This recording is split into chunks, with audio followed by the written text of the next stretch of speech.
Ini memang gila. Kaget 5 menit tiket sold out. Tiket pertandingan antara timnas Indonesia menghadapi Bahrain ludes terjual dalam 1 hari. Bahrain minta perlindungan cyber attack. Bahrain kini benar-benar harus siap merasakan segala imbas. Halo semuanya, dimanapun berada, jumpa lagi bersama saya, Fully Millennial. Semoga teman-teman semua selalu dalam keadaan sehat, selalu baik-baik saja, dan semoga selalu tetap semangat. Memang supporter Indonesia sudah diakui dengan keramahannya, keunikannya, dan kekompakannya. Tiket sepak bola Indonesia melawan Bahrain dibuka baru 1 hari sudah sold out atau sudah habis. Yang rencananya sepak bola kualifikasi Piala Dunia Indonesia melawan Bahrain yang akan diadakan di GBK Jakarta tanggal 25 Maret, tiketnya sudah habis, padahal pertandingan masih kurang 10 hari lagi.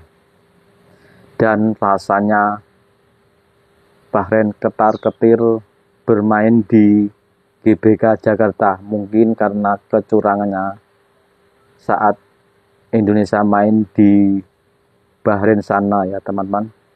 Nah, apa ceritanya pertandingan sepak bola Indonesia melawan Bahrain ini? Yuk kita simak ceritanya dalam video ini sama-sama. Fans Indonesia ini memang gila. Kaget 5 menit tiket sold out antara Indonesia dan juga Bahrain yang akan bermain di GBK pada 25 Maret ini. Saya dan teman-teman daripada Malaysia tidak dapat menonton ke GBK guys ketika Indonesia melawan Bahrain ini karena 5 hari lagi selepas itu akan Aidilfitri ya, akan tibanya Aidilfitri. Jadi mungkin persiapan itu agak mepet sedikit, dia agak sulit untuk kami ke sana dengan persiapan Aidilfitri lagi bersama keluarga di Malaysia. Jadi apapun, saya tetap mendoakan dan memberi dukungan sepenuhnya bersama teman-teman yang lain juga yang ada di Malaysia. Dengan perlawanan antara Indonesia dengan Bahrain itu, Indonesia beroleh kemenangan 3 poin penuh di GBK ini. Dan semua tiket sudah pun sold out. Jadi kalian yang memberikan dukungan yang paling terbaik yang datang ke stadion itu. Oke guys, tanpa berbasa-basi ya, yuk kita simak dulu video ini guys. Luar biasa, tiket pertandingan antara timnas Indonesia menghadapi Bahrain ludes terjual dalam 1 hari. Pertandingan tersebut akan digelar di Stadion Gelora Bung Karno dengan harga paling mahal 1.400.000 dan paling murah 300.000. Nah, di sini list harganya ya. Sudah habis terjual semuanya di. Nah, buat kamu yang belum kebagian tiket, nonton saja di rumah, jangan sampai berdesak-desakan memaksakan diri datang ke Stadion Gelora Bung Karno karena tiketnya habis. Tapi kamu juga bisa menonton di layar lebar di luar area Stadion Gelora Bung Karno yang disediakan oleh panitia. Pertandingan antara timnas Indonesia dan Bahrain tiketnya dijual pada tanggal 4 Maret kemarin dan langsung habis 1 hari dibeli oleh para pendukung timnas Indonesia dari seluruh pelosok Indonesia ya. Bagaimana menurut kalian tentang tiket timnas Indonesia lawan Bahrain yang sudah habis terjual ini? Silahkan di kolom. Kebijakan baru yang cukup mengagetkan sih. Melihat situasi kita juga lagi sulit, ekonomi semua segala macam. Tiket timnasnya dinaikkan lagi. Walaupun kayaknya PSSI juga tahu nih. Halah, timnas kita lagi bagus kok.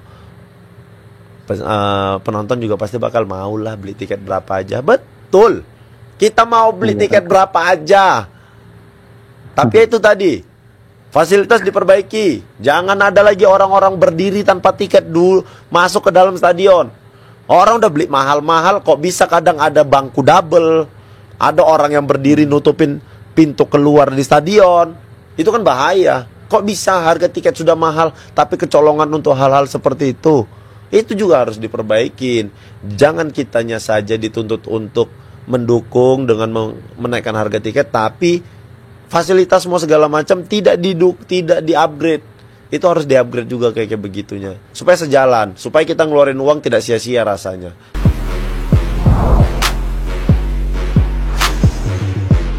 akun Bahrain hilang. Ya. AFC keserang. Hmm. Kemudian juga wasit take down. Betul. Sampai akhirnya kabar terakhir katanya masyarakat Bahrain minta perlindungan cyber attack yang mereka alami dari apa yang terjadi gara-gara kepemimpinan wasit ini. Gue nggak tahu nih positif negatif, tapi maksud gue paling tidak kalau kita akhirnya ada yang bilang kan kita termasuk lah, misalnya Justin ngomong ya kita harus lobby AFC segala macam. Yeah. Kita harus ini. Bagi gue susah juga. terlalu susah. Lobby AFC. Tapi dengan netizen kita dan akhirnya ini berita ini sangat Heboh, luas dan semua orang bola di dunia melihat ini, bagi Cina gua deg-degan. itu lebih pressure. Betul. Karena wah gila nih kalau gua mau Kalau isengin ada mereka, gila ini orang-orang Indonesia ini kalau nyerang begini gitu. Yang paling iseng Google Map. Nah. Lihat nggak? Google Map Bahrain itu semua daerahnya dibikin AFC Mafia, stadium AFC Mafia, gitu om. Paling tidak Di mapnya Bahrain. paling tidak akhirnya orang semua melihat pemain dunia jadi kasih komentar apa jadi komentar ya Betul. paling nggak orang jadi berhati-hati Betul. kalau mau Kalau ngerjain mau ngerjain repot Indonesia. juga nih gitu. Ya benar.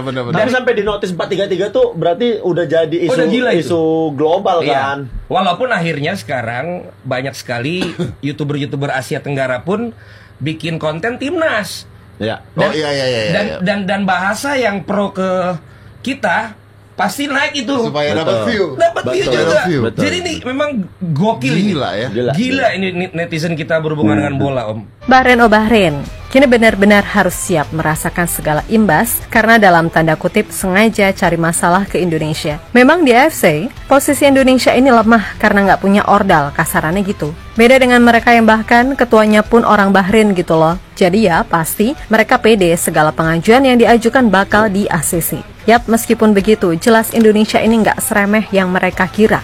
Terlebih, kekuatan netizen ini loh yang waduh mantap betul kalau bersatu. Dan terbukti setelah apa yang dimau, sama si Bahrain ini belum ada yang ACC, malah yang ada, AFC pun sekarang lebih condong ke Indonesia, kan gitu.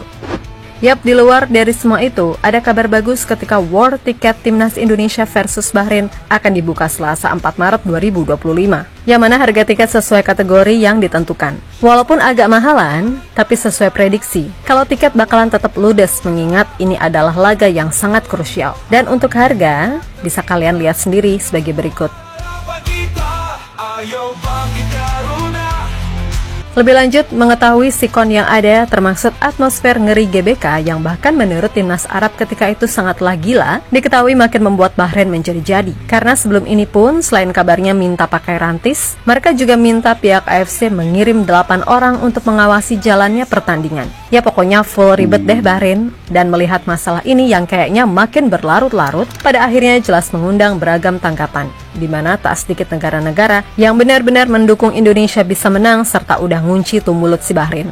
Jepang, Vietnam, dan Irak sampai Australia yang juga merupakan pesaing kita pun punya bukti jika away ke GBK sangatlah aman.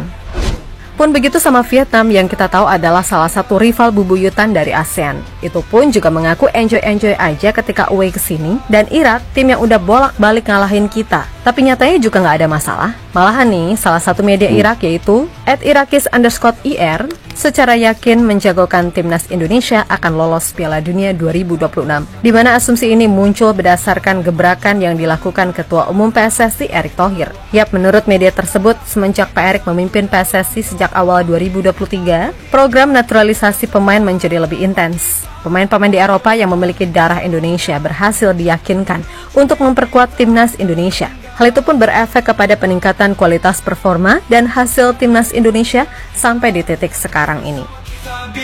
Di sisi lain, soal laga melawan Bahrain kayaknya tetap bakal berlangsung dengan intensitas tinggi deh. Ya, menurut Justin Hubner, sebagaimana dikutip dari Kumparan, pertandingan versus Bahrain akan ia jadikan sebagai pertandingan untuk menunjukkan seberapa tangguhnya Indonesia, terutama saat di GBK. Dan Hubner jelas nggak lupa dengan kejadian di pertemuan pertama di markas Bahrain yang ketika itu berakhir imbang 2-2. Melawan Bahrain, saya ingin mempersiapkan diri dan melakukan segalanya untuk laga tersebut. Saya ingat apa yang terjadi di laga terakhir dan saya tidak akan lupakan itu.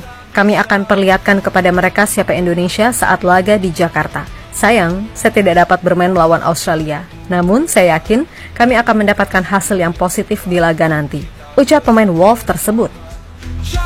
Yap, terlepas dari apapun, moga-moga aja Indonesia bisa mengatasi segala rintangan di 2 laga Maret ini. Dan buat AFC, harusnya mereka sadar sih kalau sekarang mereka masih berada dalam sorotan besar. Iya loh sumpah, tapi ya kembali lagi, kalau sadar. Kalau enggak mah ya udah siap-siap aja. Reputasi mereka semakin jelek di mata internasional. Karena ya emang jelas banget kelihatan standar gandanya. Dimana AFC sering banget menunjukkan jika mereka adalah federasi sepak bola yang tidak netral. Karena cenderung membela negara-negara yang berasal dari Timur Tengah. Apalagi ini Bahrain, tempat asal-usul dari sang presiden AFC. Yap, sebelum Bahrain pun, AFC juga sering menguntungkan negara seperti Qatar. Terutama kalau kita ingat apa yang terjadi di ajang Piala Asia beberapa waktu yang lalu, ketika mereka jadi juara di rumah sendiri. Dan soal ini pun sejatinya juga udah pernah dikeluhkan oleh Jepang, karena tim negeri matahari terbit tersebut juga sering mendapatkan kerugian, terutama ya ketika main melawan tim Timur Tengah. Tapi untungnya bumi masih berputar. Meskipun sering mendapatkan kerugian, Jepang tetaplah Jepang. Mereka adalah tim kuat yang akhirnya tetap mampu meraih target yang ingin mereka capai, kan gitu. Nah, berkaca dari hal tersebut, sekarang ini, ya udah buat semua elemen timnas, tirulah cara Jepang. Ya walaupun belum selevel sih, at least arahnya udah menuju ke sana. Yakni, lawan segala kelicikan dengan kualitas. Perbaiki lagi cara bermain kita, tingkatkan kedalaman squad dan perbaiki efektivitas. Biar apa? Kalau lawan tim dari tim Teng, kita bisa main aman dengan unggul minimal selisih 2 gol. Nah, jika bisa gitu, fix mereka nggak akan main guling-gulingan tiap detik. Bahkan kalau bisa ya kayak Jepang pas lawan Bahrain, lagu kebangsaan diajak supporter, lalu diganggu peluit goib supporter. Belum lagi mode guling-guling dari Bahrain plus sorotan laser yang juga dari supporter. Yap, Jepang pasti marah, makanya Bahrain dihajar dari sisi skor 5-0 di kandang sendiri. Itulah mentalitas yang mesti kita bangun, dan semoga apa yang udah terjadi bisa jadi pembelajaran kalau ya di round 3 emang kayak gini gitu loh. Apalagi kan kita punya banyak pemain baru yang pasti belum tahu nih modelan Timur Tengah kalau main gimana. Gak inget apa pas Misil Girls main lawan Bahrain, kaget setengah mati. Ini apa? Senggol dikit reaksinya, amboy udah kayak digebukin sekampung. Pokoknya dengan segala dinamika yang udah terjadi, mudah-mudahan hasil baik tetap mengiringi. Lalu buat Sobat Irak, makasih dukungannya ya, dan mudah-mudahan hasil baik juga mengiringi kalian. Jangan sekali-sekali menyenggol dan menjawel supporter Indonesia. Sekali kena habis semua. Dan akhirnya Bahrain minta perlindungan dan minta bantuan dari AFC ketika main ke GBK Jakarta. Semoga perlawanan Indonesia melawan Bahrain, Indonesia bisa menang dan meraih 3 poin. Oke, tetap semangat ya teman-teman. Nah, semoga video tadi menjadi informasi dan bermanfaat untuk semua. Terima kasih yang sudah menonton dan sudah subscribe. Oke, kita jumpa lagi di video berikutnya. Oke, saya minta undur diri. Wassalam. Bye.